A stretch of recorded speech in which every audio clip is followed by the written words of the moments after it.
News এই মুহূর্তে নিবেদন করছেন ট্যালেন্টো aviation services private limited.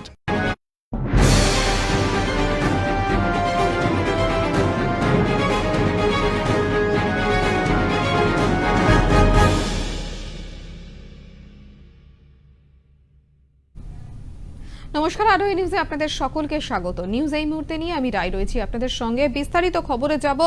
Madan Mitra এবং শোভন চট্টোপাধ্যায় তারা কিন্তু অসুস্থ। আপনাদের জানিয়ে রাখবো, কালকে অর্থাৎ সোমবার কিন্তু সিবিআই তাদেরকে গ্রেফতার করেছিল এবং তারপর প্রথমে তাদেরকে নিয়ে যাওয়া হয় নিজাম প্যালেসে এবং তারপর বেলা বাড়ার সাথে সাথে সন্ধ্যাবেলা কিন্তু তাদেরকে গ্রেফতার করা হয় এবং তারপরে নিয়ে যাওয়া হয় SSKM হাসপাতালে তাদের শারীরিক অসুস্থতার জন্য। এই বিষয়ে আমরা কথা বলবো আমাদের প্রতিনিধি অরিত্রর সাথে। দেখো, যেমনটা জানা যাচ্ছে যে গতকাল রাত্রেই কিন্তু হাইকোর্ট যখন স্থগিতাদেশ দেয় তাদের জামিনের ব্যাপারে, তারপরেই কিন্তু মদন মিত্র, ফিরহাদ হাকিম, শোভন চট্টোপাধ্যায় এবং সুব্রত মুখোপাধ্যায়কে প্রেসিডেন্সি জেলে নিয়ে যাওয়া হয় এবং সেখানে তাদেরকে রাখা হয়। তারপর রাত 3:45 নাগাদ মদন মিত্র এবং শোভন চট্টোপাধ্যায়ের শারীরিক অবস্থার অবনতি হওয়ার জন্য তাদেরকে SSKM-এর উডবার্ন ওয়ার্ডে নিয়ে আসা হয়েছে। তাদের চিকিৎসাও চলছে এবং পাশাপাশি আজকে সকাল থেকেই থমথমে ছিল প্রেসিডেন্সি জেল চত্বর। তারপর একটু বেলা যখন বেলা বাড়ার পরেই কিন্তু সুব্রত মুখোপাধ্যায়ের অসুস্থতার খবর পাওয়া যায় এবং সুব্রত মুখোপাধ্যায়কেও কিন্তু প্রেসিডেন্সি জেল থেকে নিয়ে আসা হয়েছে SSKM-এর উডবার্ন ওয়ার্ডে, সেখানেই তার চিকিৎসা হবে।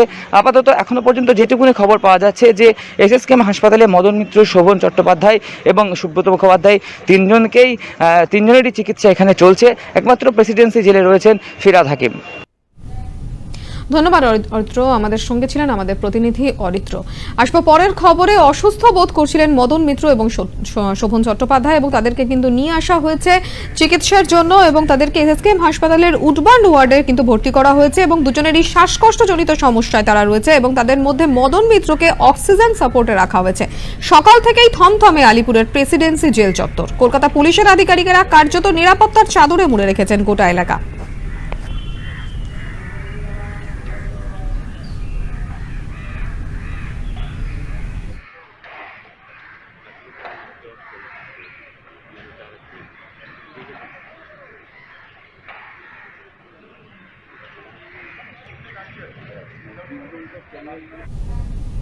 সিবিআই গ্রেফতার করেছে নারদা কাণ্ডে ফিরহাদ হাকিম সহ আরো 4 জনকে। তাদেরকে নিয়ে যাওয়া হয় প্রথমে নিজাম প্যালেসে এবং কার্যত তারপরে তাদেরকে বেলা বাড়ার সাথে সাথে কিন্তু তারপরে তাদেরকে জানা যায় যে গ্রেফতার করা হচ্ছে এবং প্রথমে জানা যায় যে তাদেরকে কিন্তু ছেড়ে দেওয়া হবে, অর্থাৎ জামিন তাদের মঞ্জুর হয়েছে, কিন্তু তারপরে আবারও জানা যায় যে সেই জামিন মঞ্জুর হয়নি, ফলে তাদেরকে নিয়ে যাওয়া হয় প্রেসিডেন্সি জেলে। আমরা সেই ছবিটা একবার দেখব।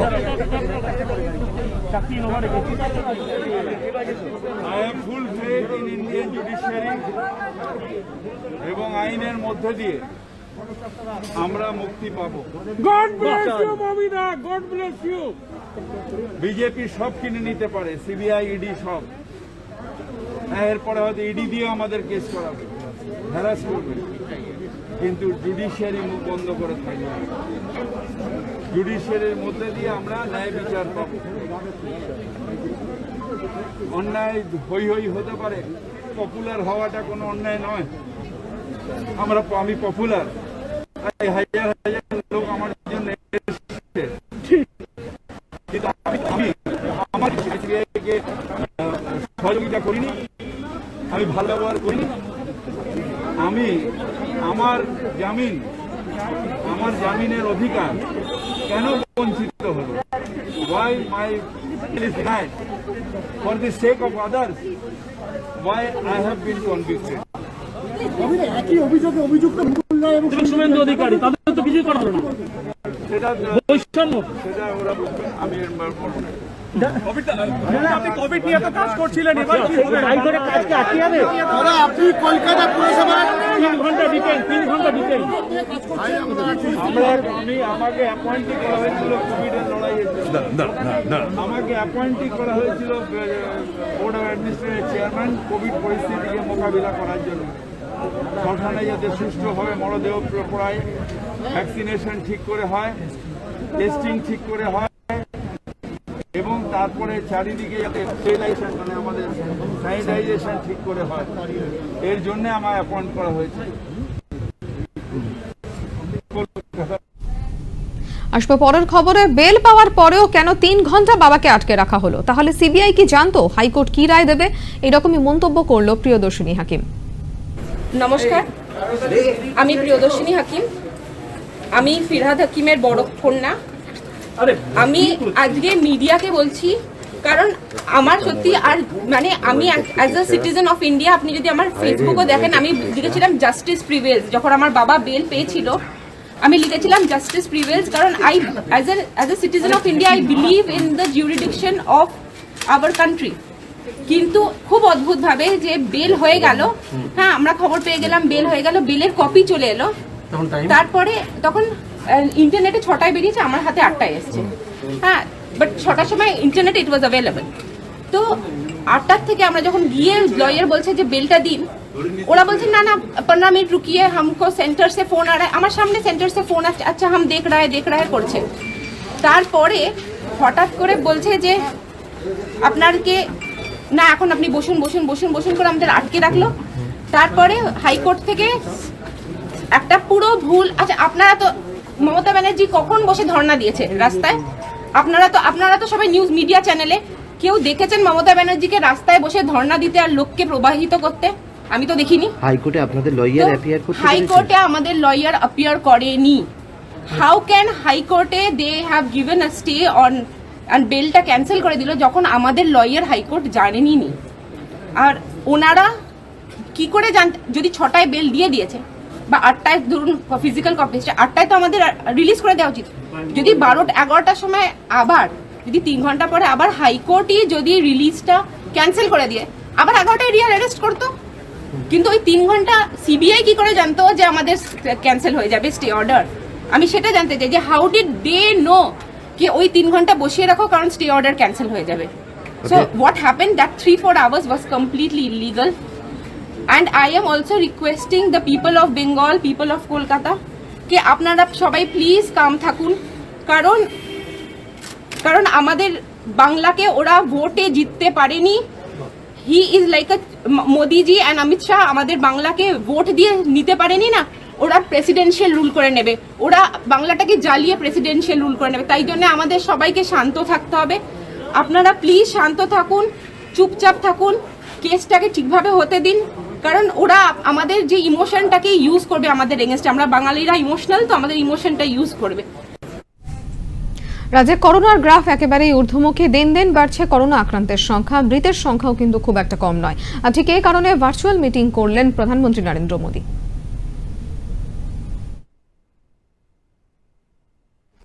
और दुर्गम क्षेत्रों में हमें बहुत ध्यान देना है।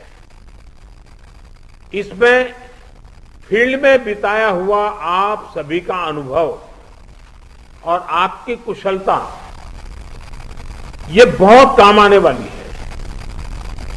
हमें गांव-गांव में जागरूकता भी बढ़ानी है और उन्हें कोविड के इलाज की सुविधाओं से भी जोड़ना है। बढ़ते हुए केसों के और संसाधनों की सीमाओं के बीच लोगों की अपेक्षाओं को उचित समाधान देना हमारी सबसे बड़ी प्राथमिकता है। सारी चुनौतियों के बीच समाज के सबसे निचले छोर पर खड़े व्यक्ति का चेहरा ध्यान में रखते हुए हमें काम करना है।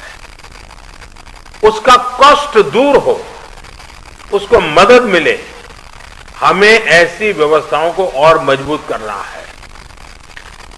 इस बहुत बड़े वर्ग तक जब प्रशासन का एक भी व्यक्ति पहुंचता है तो या उससे संपर्क करता है, उसकी बात सुनता है, तो उससे बहुत बड़ा विश्वास जगता है। बीमारी से लड़ने की उसकी ताकत कई गुना बढ़ जाती है।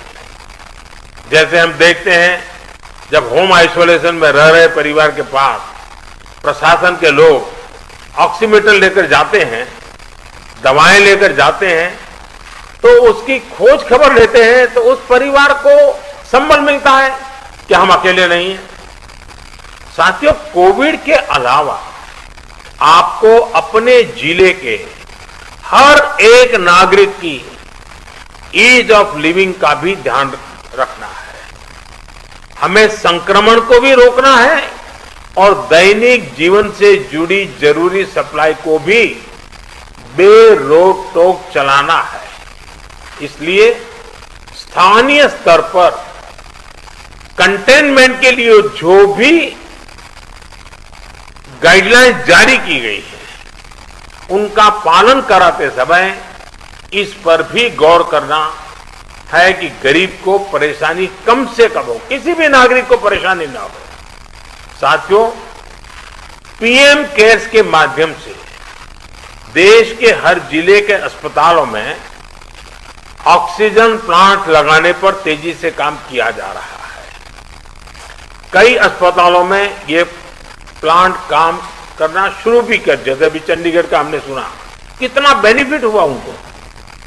और इसलिए आपसे मेरा आग्रह है कि जिस भी जिलों को ये प्लांट अलॉट होने वाले हैं, वहां हर जरूरी तैयारी पहले से पूरी होने पर ऑक्सीजन प्लांट और तेजी से सेटअप हो जाएंगे। अस्पतालों में ऑक्सीजन मॉनिटरिंग कमेटी जितना सही काम करेगी, उतना ही ऑक्सीजन का सही इस्तेमाल हो पाएगा। साथियों, टीकाकरण कोविड से लड़ाई का एक सशक्त माध्यम है। इसलिए इससे जुड़े हर भ्रम को हमें मिलकर के उसको निरस्त करना है। कोरोना के टीके की सप्लाई को बहुत बड़े स्तर पर बढ़ाने के निरंतर प्रयास किए जा रहे हैं। वैक्सीनेशन के लेकर व्यवस्थाओं और प्रक्रियाओं को हेल्थ मिनिस्ट्री लगातार स्ट्रीमलाइन कर रही है। कोशिश ये है कि अगले 15 दिन का शेड्यूल राज्यों को एडवांस में मिल जाए। इससे आपको भी पता रहेगा कि जिले में कितने लोगों के लिए वैक्सीन उपलब्ध होने जा रही है और आपको किस हिसाब से तैयारी करनी है। वैक्सीन वेस्टेज रोकने में जिला स्तर पर सही प्रबंधन की भूमिका के बारे में भी आप अच्छी तरह जानते हैं। आपके सहयोग से वैक्सीन वेस्टेज पूरी तरह रुक सकती है। इतना ही नहीं, ऑप्टिमम यूटिलाइजेशन की दिशा में हम सफलतापूर्वक आगे बढ़ सकते हैं। साथियों, ये समय एक प्रशासक के साथ ही एक ह्यूमन रिसोर्स और लॉजिस्टिक मैनेजर के रूप में भी आपकी भूमिकाओं को टेस्ट कर रहा है। मेडिकल से जुड़ी सप्लाई ही नहीं, बल्कि आपके जिले में दूसरी जरूरी सप्लाई भी पर्याप्त हो, ये बहुत जरूरी है। बरसात के मौसम में हम सब जानते हैं कि आप जो रोजमर्रा सरकार के कामों में जुड़े होते हैं, लेकिन जैसे ही जून महीना सामने आना शुरू होता है, आपका ध्यान मौसम, बारिश क्या हो सकता है, क्या कर, उसमें जाता ही है। काफी आपको अटेंशन देना पड़ता है। और इस बार भी बारिश अब शुरू होने जा रही है, तो स्वाभाविक आपको बरसात के मौसम की जो चुनौतियां हैं, जो एक्स्ट्रा आपके लिए बर्डन भी होती हैं, जिम्मेवारी भी होती हैं, और इसलिए आपको बहुत तेजी से अपनी जरूरतों को मैप करना है और जरूरी प्रबंध करना है। अब कई बार तेज बारिश के कारण बिजली चली जाती है और कहीं अस्पताल में बिजली चली गई तो बहुत बड़ा संकट हो जाएगा ऐसे समय। तो ये चीजें अभी से हमको सोचनी पड़ेगी।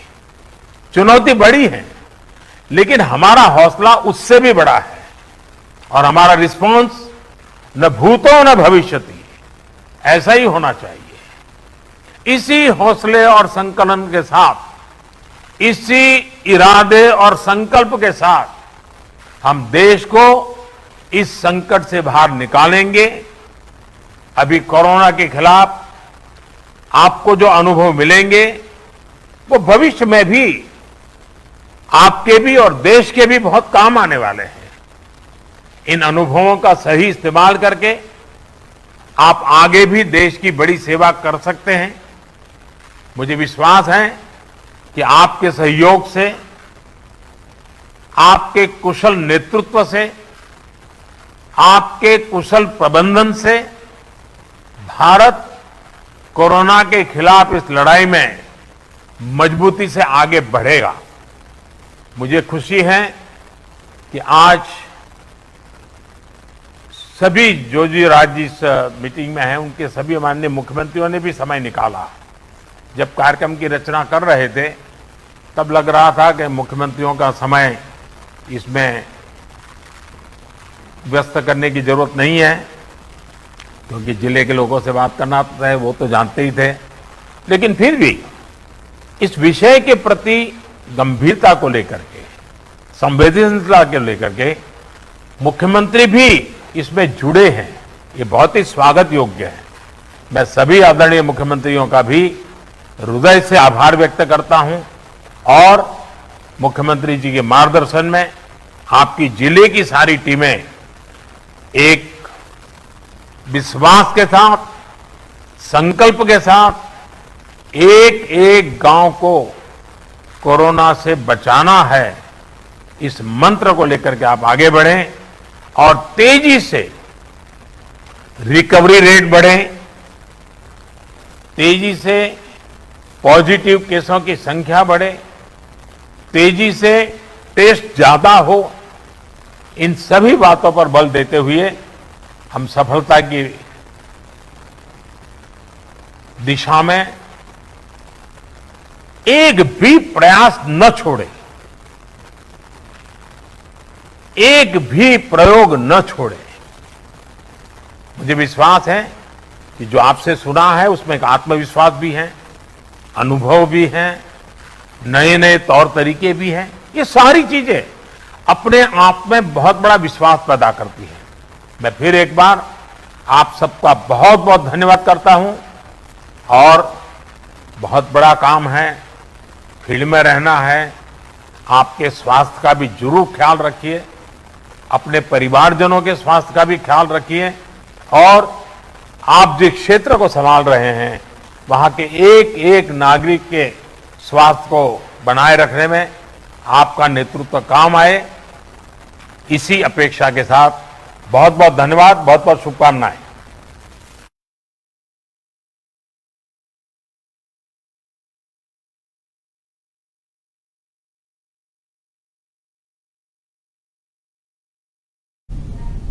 নিউজ এই মুহূর্তে আপাতত এই পর্যন্তই। আরোই নিউজের পরবর্তী সমস্ত খবরের জন্য আরোই নিউজের ফেসবুক পেজ এবং ইউটিউব চ্যানেলে চোখ রাখুন।